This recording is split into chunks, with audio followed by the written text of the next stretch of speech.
සුබ දවසක් වේවා හැමෝටම. මං අදත් ඔයාලට පාඩමක් අරගෙන ආවා. ඒ පාඩම තමයි හින්දු ආගමික ලෝකඩ ප්‍රතිමා කියන පාඩම. හින්දු ආගමික ලෝකඩ ප්‍රතිමා. මේ පාඩම ඔයාලට 11 ශ්‍රේණියේ දෙවන වාරයට තමයි ඉගෙන ගන්න තියෙන්නේ. අපි මේ පාඩමේදී අද කතා කරනවා ලෝකඩ ප්‍රතිමාවන් 5ක් ගැන. පළවෙනි එක නම් අපි කවුරුත් දන්න එකක්. දන්න එකක් කියන්නේ අපි ඒක දැකලා තියෙනවා. ඒ තමයි නටරාජා මූර්තිය. නටරාජා මූර්තිය අපි කවුරුත් දැකලා තියෙනවානේ. අපි ඊළඟට කතා කරන මූර්ති 4 සමහර අය දන්නවත් ඇති නැදවත් ඇති. අපි දැන් බලමු මේ ලෝකඩ ප්‍රතිමා 5 ගැන මොනවාද අපිට ඉගෙන ගන්න තියෙන්නේ කියලා. එහෙනම් යන් වීඩියෝ එකට.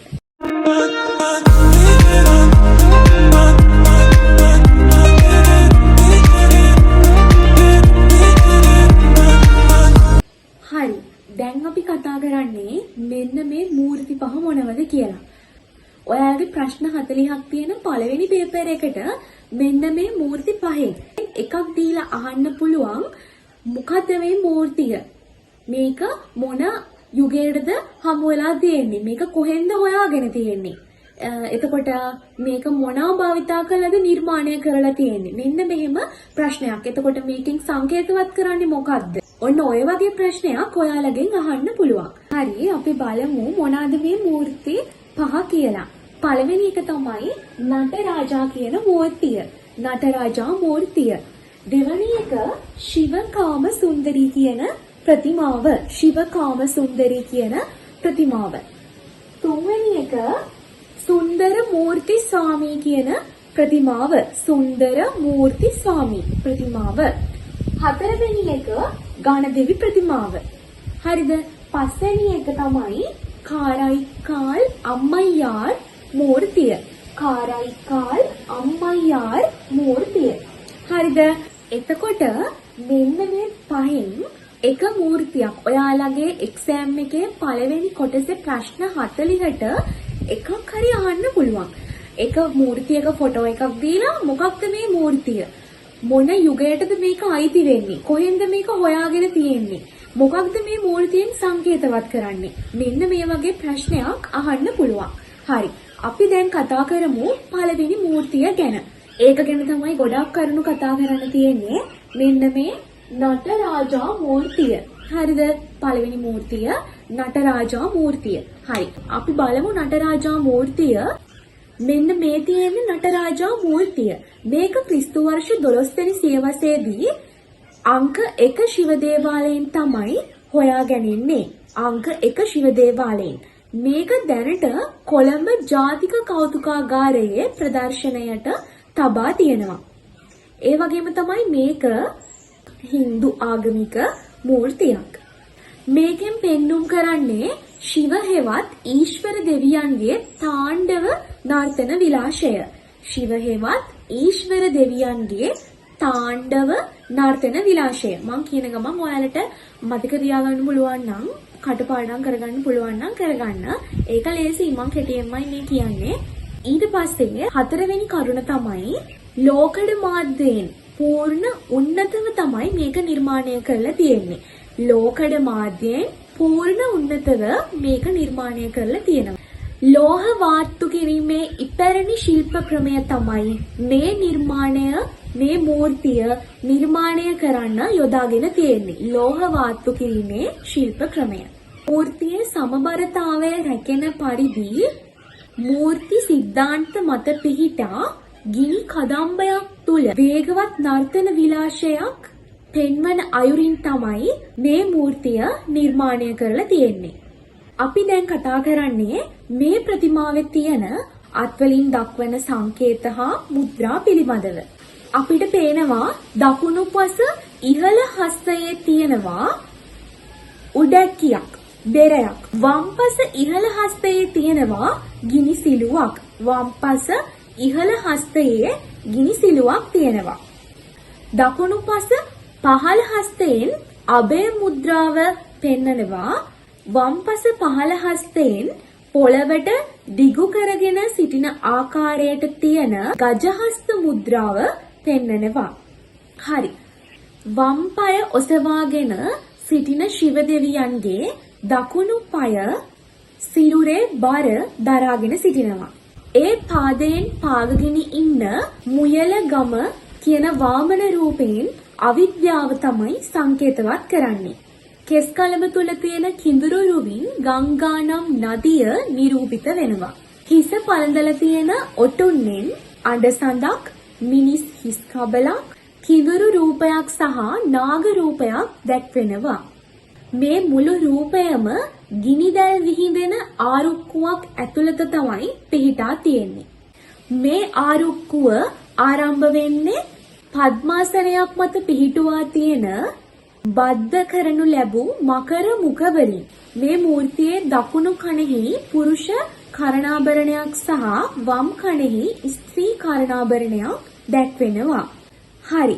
ඒ තමයි නටරාජා මූර්තියේ තියෙන ලක්ෂණ. ඊළඟ මූර්තිය තමයි ශිව කාම සුන්දරී ප්‍රතිමාව. මොන්න කතා කරන්නේ ශිව කාම සුන්දරී කියන ප්‍රතිමාව. ශිව කාම සුන්දරී කියන ප්‍රතිමාව. හරිද? මෙන්න මේ ශිව කාම සුන්දරී කියන ප්‍රතිමාව ක්‍රිස්තු වර්ෂ 12 වෙනි සියවසර තමයි අයත් වෙන්නේ. ක්‍රිස්තු වර්ෂ 12 වෙනි සියවසර තමයි මේ ශිව කාම සුන්දරී කියන ප්‍රතිමාව අයත් වෙන්නේ.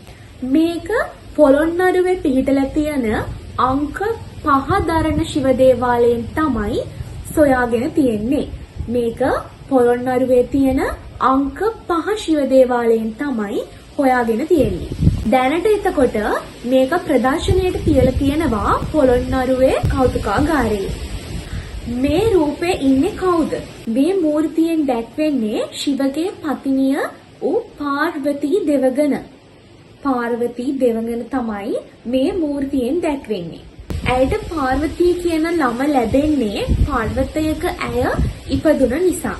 ඒ වගේම ශිව දෙවියන්ගේ භාර්යාව ශිව දෙවියන්ගේ පතිනිය වුණ නිසා ශිව ශක්ති එහෙමත් නැත්නම් ශිව කාම සුන්දරී, ශිව ශක්ති, ශිව කාම සුන්දරී වගේ නම් වලින් ඇයව හඳුන්වනවා.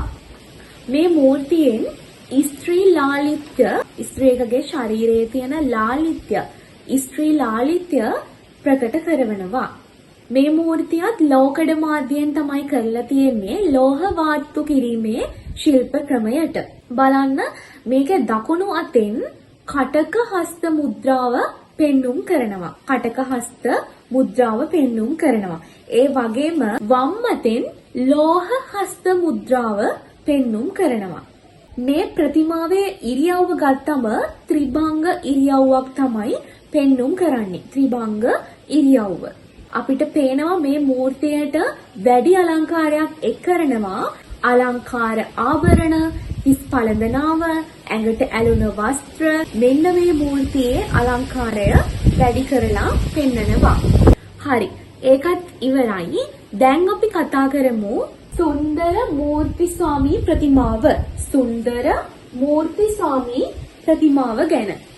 මේ සුන්දර මූර්ති ස්වාමී කියන මූර්තිය පොළොන්නරුවේ අංක 5 ශිව දේවාලයෙන් හම්බ වුණ මූර්තියක්. මේකත් හින්දු ආගමික මූර්තියක්. මේ මූර්තිය හින්දු ආගමික මූර්තියක්. දැනට කොළඹ ජාතික කෞතුකාගාරයේ මේක ප්‍රදර්ශනයට තියලා තියෙනවා. මේ ලෝකඩ ප්‍රතිමාවෙන් නිරූපණය කරන්නේ සුන්දර ස්වාමි කියන ශිව භක්තිකයව. සුන්දර මූර්ති ස්වාමි කියලා කියන්නේ ශිව ආගමේ දැක්වෙන 63 දෙනෙක්ගෙන් යුත් ශාන්තුවරුන්ගෙන් එක්කෙනෙක්. ඔහු තේවාරම් නැමැති ස්තෝත්‍ර, හින්දු ස්තෝත්‍ර ලියා දේවාලයෙන් දේවාලයට යමින් ඒවා ගායනා කරා කියලා තමයි හැඳින්වෙන්නේ.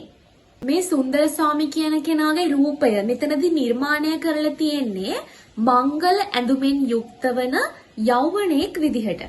තාරුණ්‍ය, කඩවසම් බව, ලාලිත්‍ය බව කියන කලා ලක්ෂණ වලින් යුක්තව ත්‍රිභංග දේහයකින් යුක්ත වෙන විදිහට තමයි මේ නිර්මාණය කරලා තියෙන්නේ. ශරීරාංග තාත්විකව නිර්මාණය කළ කලාත්මක නිර්මාණයක්. මේ මූර්තියේ දෑතින් කටක හස්ත මුද්‍රාව තමයි නිරූපිත වන්නේ. භද්‍ර පීඨයක් මත සවි කරන ලද පටකුරු පද්මයක් මත මේ මූර්තිය ත්‍රිභංග ඉරියව්වෙන් හිටගෙන සිටින ආකාරයට තමයි නිර්මාණය කරලා තියෙන්නේ. ලෝකඩ මාධ්‍ය භාවිතා කළ තමයි මේක නිර්මාණය කරලා තියෙන්නේ. ඒ වගේම තමයි ඝන ලෝහ වාත්තු කිරීමේ ශිල්ප ක්‍රමය තමයි භාවිතා කරලා තියෙන්නේ. හරි. අපි දැන් මූර්ති තුනක් කතා කරා. නටරාජා මූර්තිය, ශිව කාමසුන්දරී ප්‍රතිමාව, ඊළඟට සුන්දර මූර්ති සාමී කියන ප්‍රතිමාව. දැන් අපි කතා කරන්න යන්නේ ගණදෙවි ප්‍රතිමාව. ගණදෙවි ප්‍රතිමාව තමයි දැන් අපි කතා කරන්න යන්නේ.